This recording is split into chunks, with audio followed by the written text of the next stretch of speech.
ঋণের বোঝায় যারা জর্জরিত, বিষ্ণু ইসলাম চমৎকার একটা দোয়া শিখিয়েছেন। আমাদের অনেকে ঋণের বোঝায় জর্জরিত, আছে না নাই? এদিকে কেউ আছেন? থাকলে হাত তোলার দরকার নেই, থাকলে এই দোয়াটা পড়বেন। এক সাহাবীর নাম আবু উমামা, নামাজের ওয়াক্ত ছাড়া উনি মসজিদে যেয়ে বসে আছে। বিষ্ণু বললেন, কিরে আবু উমামা, নামাজের তো ওয়াক্ত হয় না, মসজিদে কি? সাহাবী বলে, হুমুমুন লাজিমাতনি ওয়া দুয়ুন, নবী গো, ঋণের বোঝায় এমন টেনশনে আছি, ঘরে থাকতে পারলাম না, মসজিদে চলে আসছে। বিষ্ণু বললেন, আমি কি তোমার এমন একটা দোয়া শিখাবো যেটা বললে আল্লাহ তাআলা তোমার ঋণের বোঝা হালকা করে দিবে?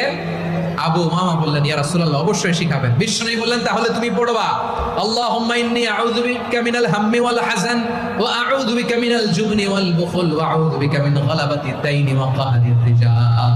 ও আল্লাহ, তোমার কাছ থেকে দুশ্চিন্তা থেকে পানাহ চাই, কৃপণতা, ভীরুতা, অলসতা, কার্পণ্যতা, এই সব কিছু থেকে, মানুষের কঠোরতা, আমার উপর মানুষের আধিপত্য এবং ঋণের